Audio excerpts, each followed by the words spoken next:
Bienvenido al Jardín de Dios de nuevo. Welcome again to the Garden of God. It is May 13th, 2022. I believe it has been about 1 year since I've done an update. At that time, I'd had in 57 fruit trees, and I'm now 2.5 years into this project, and the current count is 84 fruit trees in the desert. So we'll just scan a little bit to the right and to the left. Just take a big picture view. Back in the corner, one of my black missions. Scanning the other way. For anybody who's looked at my other videos, it should be pretty obvious how much things have grown and flushed out. Still a lot of very young trees. The other really significant thing for today is that this has been the year of grafting for me. I have this spring performed over 100 grafts of citrus, figs, and mulberries. Of course, not all took. It's a skill I'm learning. My take rate on the citrus was about 40%, figs about 60%, and the mulberries were an awesome 87%. 13 of 15 mulberry grafts took. And I did the mulberries was the ones I did last. So I think my skills were just getting better and better as I went. So we'll go through all that, the varieties I've added, and just take a stroll through the garden here. I'll go as quickly as I can. These videos always end up taking a lot longer than I think they're going to. But so here's an addition right here is a sour orange, and see all my citrus is on sour orange rootstock. And the reason is because sour orange does so well here. It's an inedible orange. It's just an ornamental orange tree, but it's great rootstock for all citrus, all types of citrus here, lemons, limes, grapefruits, oranges, mandarins. And what I'm doing here is I'm grafting.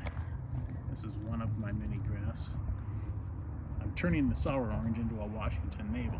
I don't want a sour orange.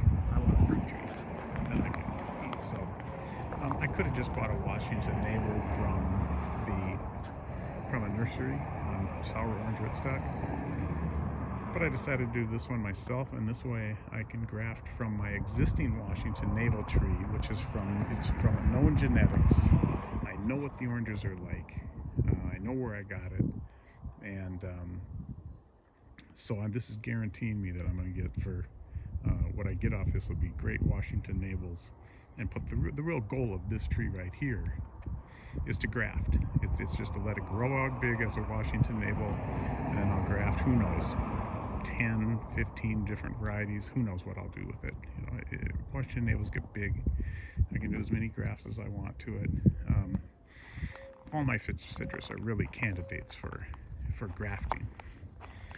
New addition here: a daisy mandarin, Socorro black, rooted last year from a Figaholics cutting. A Fremont mandarin.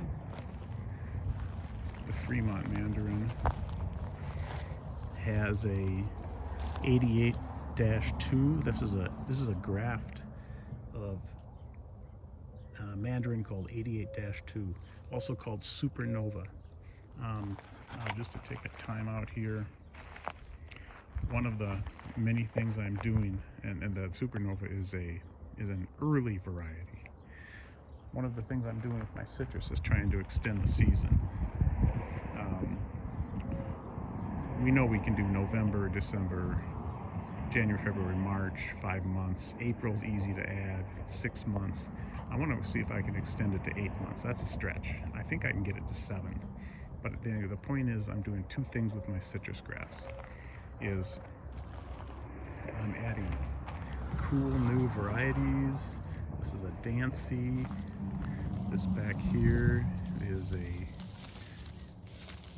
Fairchild Fairchild graft, and that's on a pixie mandarin is the mother tree there. So I'm adding wonderful varieties of mostly mandarins and a few oranges, some pigmented oranges. No lemons, no limes, no grapefruits. Really don't care about those things. But the other thing I'm doing with my citrus grafts is I'm adding, well, as I said, trying to extend the season along with adding cool new varieties.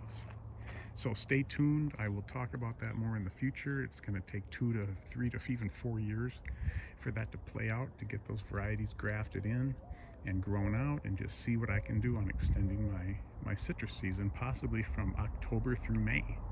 I know it's a stretch, but that's what I'm working on. So this healthy fig tree here is an LSU Tiger, which produced quite a few nice figs last year. And this guy has you can see, that's a cleft graft of a Borgesot Greece. Over here we have a Tango mandarin, a W. Murcott mandarin. The Tango is a seedless version of the W. Murcott, so I'm really looking forward to getting these Tangos. And seeing what they're like. The Murcott's a great mandarin as it is, but it has the seeds, but it's got that wonderful kind of tangerine-y flavor that bursts in your mouth. So if you get the seedless version of that, that's kind of the holy grail, in my opinion. Marseille Black VS. 4 grafts went on this guy. They all failed. This is the only one where all the grafts failed. I have other fig trees where all the grafts succeeded. So this healthy specimen is an Olympian, and it is just loaded with Breba figs, which is the early crop. Lots of Brebas down here, and lots of main crop figs. This guy is just loaded. It's got two grafts on it, an Almeria, and it has way down, it's hard to find.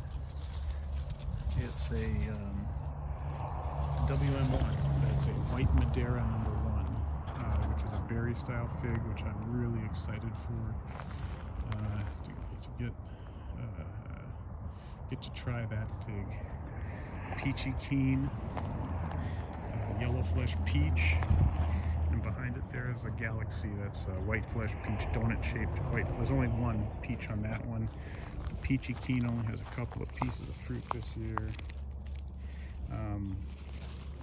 Overall, the stone fruit production this year is lacking and a little disappointing, but I did just pug everything last year, so it's just growing out 1 year after the pugging. And for those who haven't looked at my other videos, I'll just show you what the pugging is. That's where I came in the winter during dormancy, and I just took and chopped it right off. It's sometimes called kneecapping, and that forces it to grow out. You see how these scaffolding branches now have all emerged after the pugging. That gives it that nice inverted bell shape. Open center. This is what we want with our peaches and all of our stone fruit, really. Well, not so much plums. Plums have more of a nut ripe stature. That's another whole conversation right there. Flavor Delight Apium has some production on it. The birds have already started attacking this one. I gotta wrap up some of these, but it has some production, but it's pretty limited. Algerian mandarin, also known as a clementine. This one also has an 88-2 graft on it. This is my Washington navel. This is the one with the known genetics with great oranges. I did get several oranges off it last year. This year it's loaded. This year I'm gonna get, I don't know, 20, 30, 40 pieces. We'll see what's on it at the end of the year here. But it's pretty loaded. It's got really nice production. It's time. It's been in the ground for 2 years. This is a graft of a California Rojo navel. It's like a cara. It's a pigmented maple. Never tried one. They're supposed to be good. This is just not an early or late. It's a mid-season variety. This is one I just curious about and want to give it a try.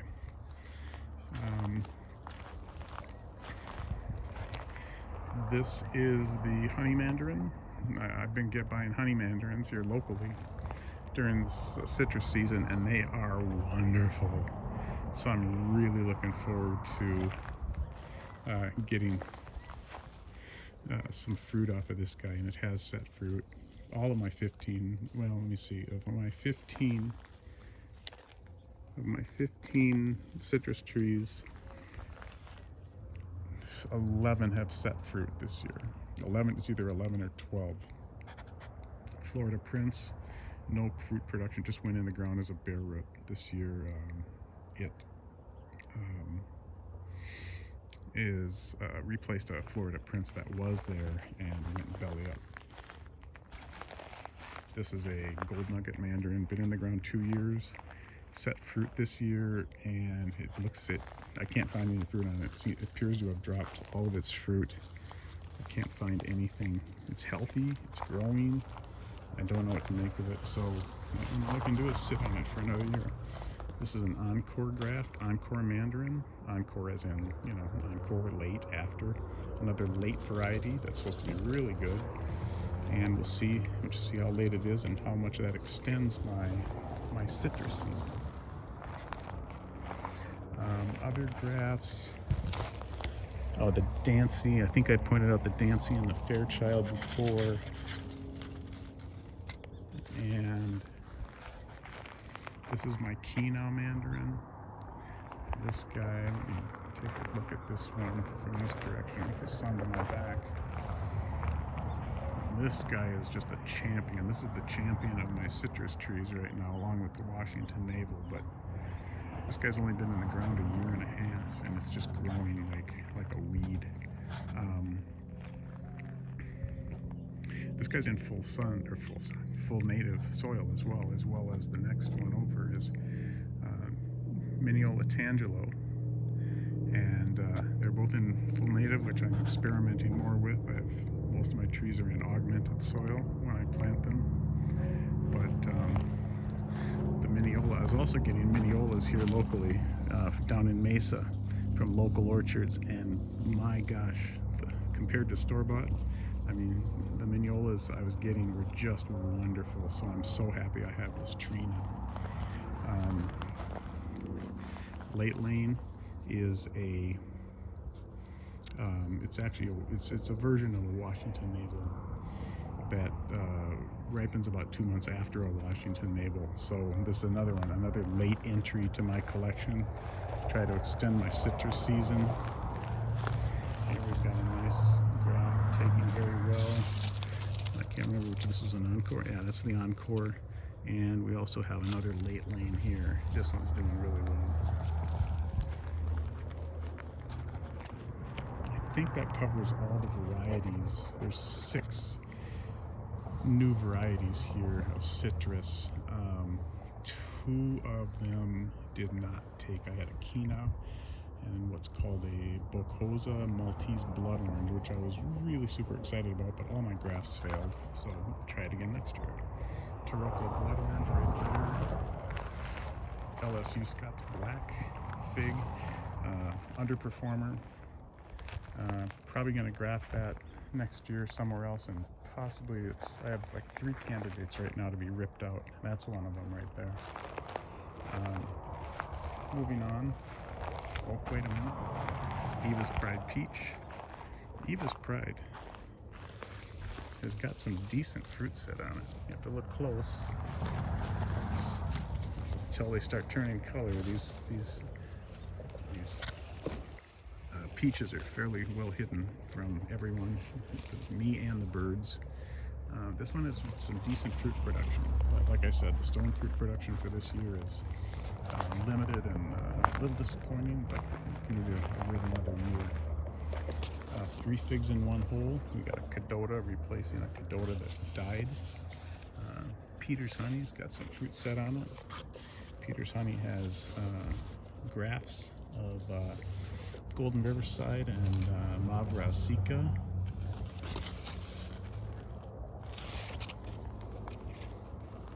Behind it, blackjack. Blackjack's very healthy. I got some really nice blackjack figs off this last year. This has 3 grafts on it. LSU Champagne, LSU Scots Yellow, and a Golden Riverside graft. This little guy here is my second Tiger Panache. My first Tiger Panache that went in the ground over 2 years ago hadn't put out a fig yet, so I didn't want to keep watching it year after year not producing, so I put in a second Tiger Panache because they're just such great figs. And now, what do you know? My Tiger Panache, we'll see it later, is actually producing figs. It's actually putting out some figs. So anyway, I'm happy to have 2 of them because they're such great figs. Backing up, this mulberry tree here is the only thing in the garden that's been in the ground more than 2.5 years. This one's been in the ground 4 years, produced a whole lot of mulberries. There's still a few there, still a few on the tree. It's not, the season's not completely over.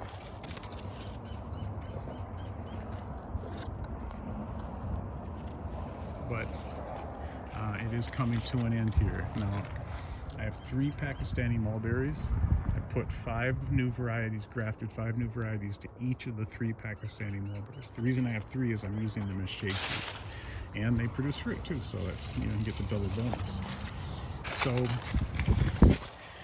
there are, I won't go through all of them, but there's one of them right there. It's a successful flex graft. But the new varieties are white Pakistani, Persian white, Australian green, black prince, and improved Pakistani, which is one also known as the L.E. Cook version of the Pakistani mulberry, and that's what that one is right there. We'll see how improved it is. I've heard it's hard to tell the difference, but it was offered to me. It was a free cutting, so I grafted. And like I said, all 5 grafts on this tree took. On the other one, all 5 grafts took, and then on another Pakistani, 3 of 5 took. So, moving on, next door to it is a dwarf everbearing mulberry, which produced lots of fruit this year. You can see there's still a few pieces there. They look like blackberries that grow on trees. And that's just kind of what mulberries are. They're berries that grow on trees as opposed to bushes, like we normally think about. Next door is a moringa, just there as to grow out and be a nice big shade tree for some of the things behind it. This is a black beauty, not a black prince, like the graft, black beauty mulberry. Some people think that it's the same as this dwarf everbearing back here. They have a similar stature. I see many, many differences between these two. I do not think they're the same at all. And the fruit was much better on the black prince than the dwarf everbearing. So before I move any further down the line here, I'm going to step back here. And here's a bunch of things that went in over the winter as bare root trees. A lot of stone fruit to talk about. This is a plum parfait, plum cot, plum pluot hybrid. This is a splash plum cot. Plum cot and pluot are both essentially the same thing. They're plum apricot hybrids. This is a flavored grenade pluot. And these two pluots need to be pollinated by this guy right here, which is Santa Rosa plum. Now, I also have right here in front of me a beauty plum, and back behind it is a burgundy plum. Any of these could pollinate them. It kind of depends on who's blooming at the right time. So I have to keep an eye on everything here and just make sure to see when the plum cot does not need it's self-fertile, but these two pluots do. So I got to watch those pluots when they're flowering to make sure I have a plum that's flowering at the same time, or I get into hand pollination. That's a last resort though. So here's again, this is the burgundy plum. This is a sweet treat pluery. That's a plum cherry hybrid. Okay, now instead of, I'm kind of ignoring the things on this other side here, but I'm going to keep moving down the line here. Here's where I'm getting into some of the more exotic things that I started putting in this year. Up until this year, it's all been stone fruit, figs, citrus, mulberries, and an apple. Those are all pretty easy things to grow here in the valley. The Phoenix Valley Zone 9B. But now I'm branching out. Going to try some harder things. This is an Alfonso mango, and as you can see, I'm planning on keeping it shade protected for probably 2 years. And I just built these out. Just got to weigh them down with some stones so they don't blow over in the monsoon winds. This is an Edward mango. This will also be protected. That's the structure for it over there. I temporarily put it on a fig tree, but I'll move it over here before we get into the hottest part of the year. Behind it is a southern Bartlett pear. Over here is a dwarf Namo banana. This is a Fuyu persimmon. This will also be protected for a couple of years. Right in front of it here, right in front of me here, is a Mexican cream guava. No protection needed for that guy. Down there, the second banana is a Goldfinger banana. Here in the shade structure is a Big Jim loquat. Here is a Subel white sapote. Back behind it, another moringa, just a shade tree. This is a standard brown turkey, doing pretty well this year, flushing out a lot. Haven't got any figs off it yet. This is, in front of me, is a Shangri-La mulberry, just intended to be a big shade tree. Again, another mulberry to be a shade tree that grows fruit, provides fruit. So this is a pink Barbie guava. Right here is a Malaysian red guava. It's red not for the fruit, but for the leaves. And here, the final fourth guava I've put in this year is the Beaumont red guava. Guavas do well here in the valley. I'm not too concerned. They're probably going to grow very well. Oh, and I actually realized just the other day on my Mexican cream guava, I didn't even realize it had happened in front of my very eyes after I planted this guy. This guy actually has flowered. To my surprise, it has flowered and set fruit. So we'll see. It's a pretty small tree to support much in the way of fruit, but it has. So it's looking prolific. It's set a whole bunch of fruit, and I have no idea. It's too small to support fruit, so I don't know. We'll see how that goes. So working back over this direction, this is my Anna apple. You don't need to tell me I need to thin these out because they're going to end up small. But it's set fruit very nicely this year. This is just a Chinese elm, just a non-edible, non-fruit tree. I just decided to do something different, put in something different that would grow big and be a big shade tree for this area over here. Hopefully for these, let's see, I'm trying to, all these stone fruit, the plums, the pluots, the plumcot, the pluery, they're all behind shade trees. I believe most of my stone fruit is in full sun, but the plums and pluots, they seem to need the afternoon shading more than anything else. I mean, all the stone fruit can benefit from it, but most of them can tolerate full sun. But I'm putting the plums, it's my decision to put the plums and the pluots and the pluery in.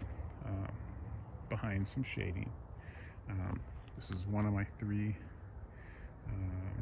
Pakistanis.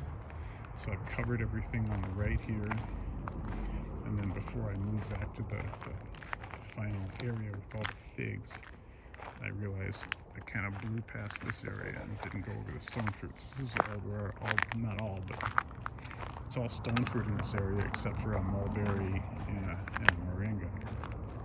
Spicy nectar plum, just set one little piece of fruit here that's probably, it's not going to be any good. Katy apricot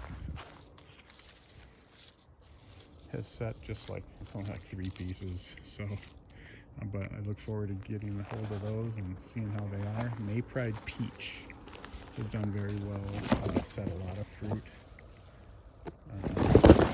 It's not loaded, but it's got, I have to look hard to find them. Now that they're turning color, they're becoming more obvious. And I need to get a bird net on this guy like tomorrow morning, probably first thing. This has got some decent fruit set on it. Gold-kissed apricot, too young to set anything. This was a disappointment this year, the cotton candy aprium.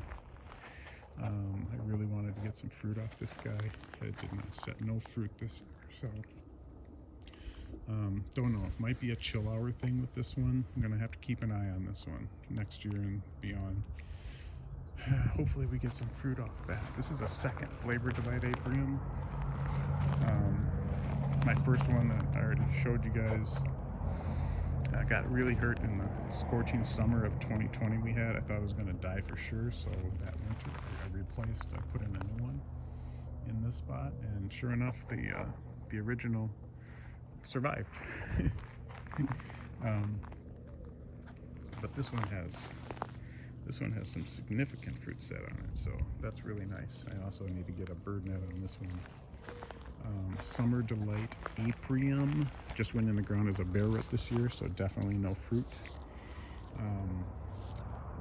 Desert Delight nectarine. It's set like 2 pieces of fruit, and you can tell. I mean, that's not even good. I'm just moving on because it doesn't matter. Again, really stone fruit, a lot of questionable stone fruit production. I mean, this guy's small here. It's a tropic gold apricot. It's set a couple of pieces, 3, 4, 5. We'll see what happens.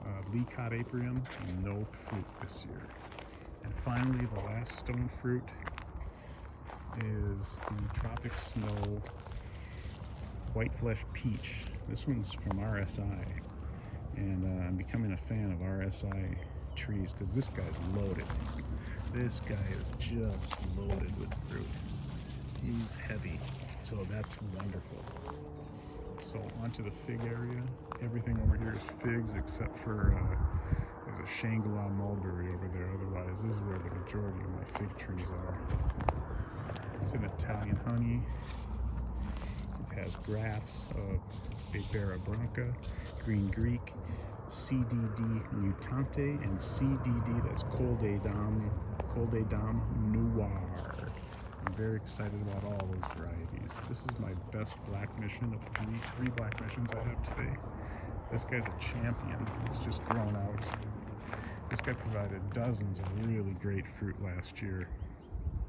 And I put 10 grafts on this guy, and well, about 4 chip grafts on top of that, but 10 scion grafts, only 4 took, so, but all wonderful varieties. Violette de Soleil, Italian 258, hard to see, but down here there's a Ponteresa, and over here on this side is a Violette.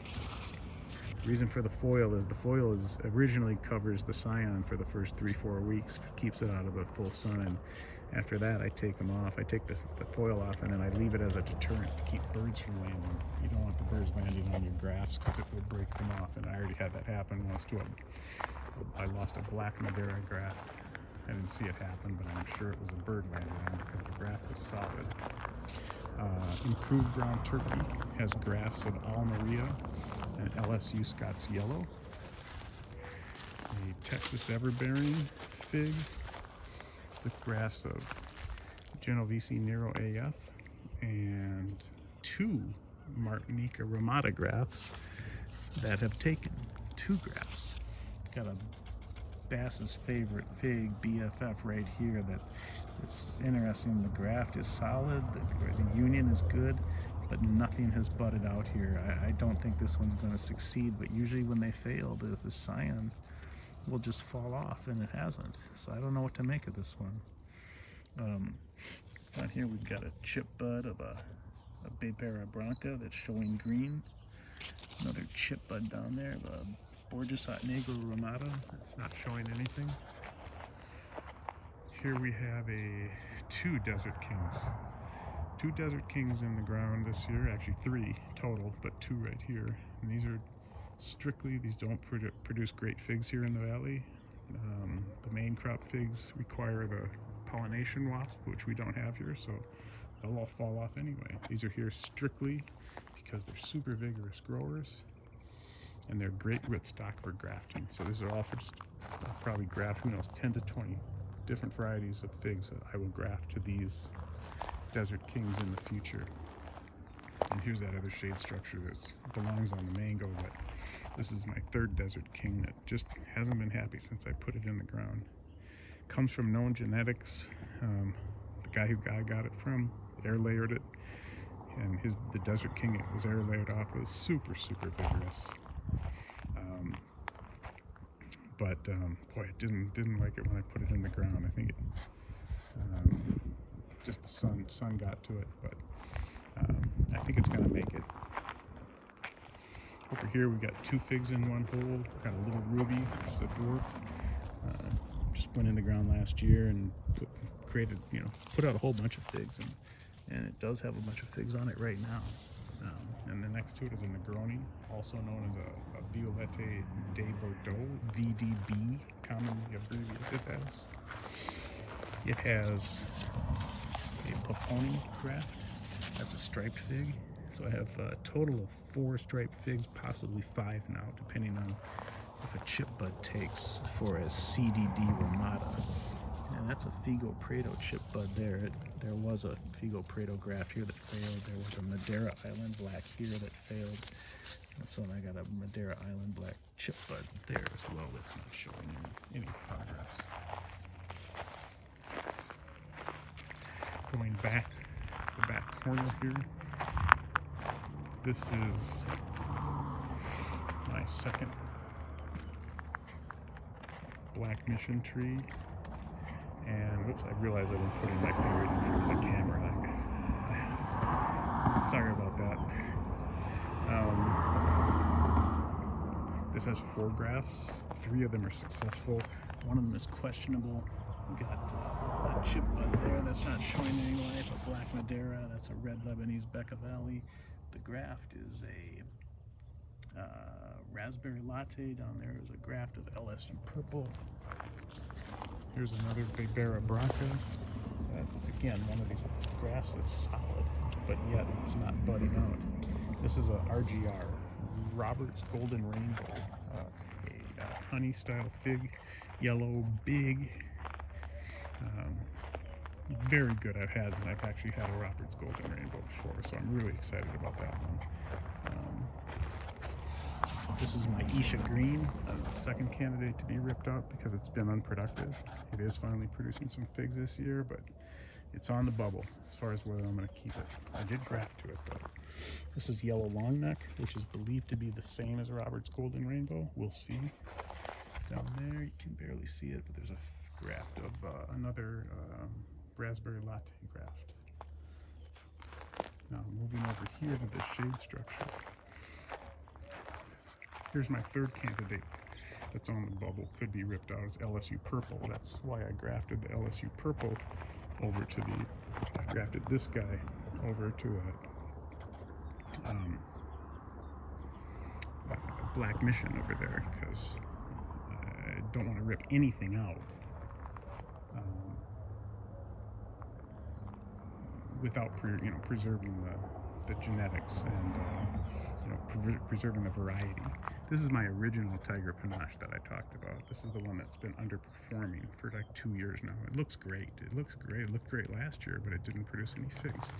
But as you can see, that has changed. Look at that striping. Isn't that just awesome? It's just beautiful. And you can even see, hopefully you can see the striping is even exists. The variegation is on the branches, the stems. Very cool. So we'll see what we get off that. I don't know how big of a crop's gonna be off that guy, but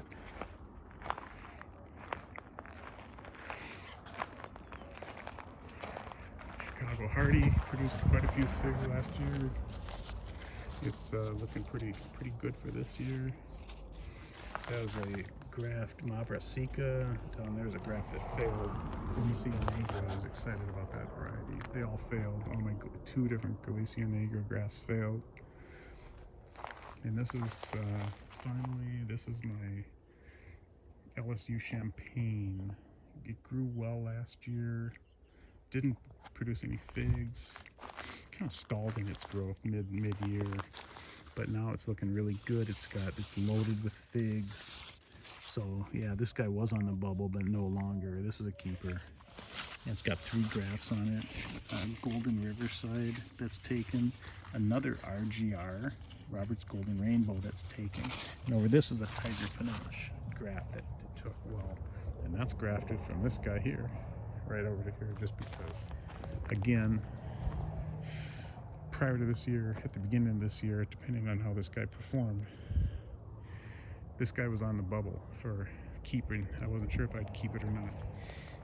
This way, I'll keep this guy one way or the other too. Even if it doesn't perform well, I'll just any tree that has got good growth, it was good and vigorous, I'll just graft to it. If it doesn't produce figs, it will if you graft to it. So let's see, it just strikes me that I came over here and I didn't just that one right there. That's my 3rd black mission. That came in from RSI as a very small tree. And I think, man, I might put some grafts on that next year. Okay, so that's it. That's the whole garden. I think I went through all the varieties of figs and citrus and mulberries and all the new trees in the ground. Thank you for watching. I know these videos are long. I don't know how to make them any shorter. So stay tuned. Probably a year from now, I'll do another update and show you what I've added since then. I'm running out of room, so I can only get in, depending on how close I want to put things to that wall back there, which is, that wall and those oleanders are blocking the morning sun in that spot there. So I don't know. I'm gonna experiment with a few trees back there close to the wall and see how they do. I think they should be okay, but I think I've got room for possibly as many as 20-30 more trees. I don't think I'll go that high at all. I'll be adding at least 10 more trees next year. Next year being starting, that's next planting season, which starts in the fall. So I'm done for this summer. Time to relax, and about next October I get the jackhammer out and I'll start digging holes again. Thanks for watching.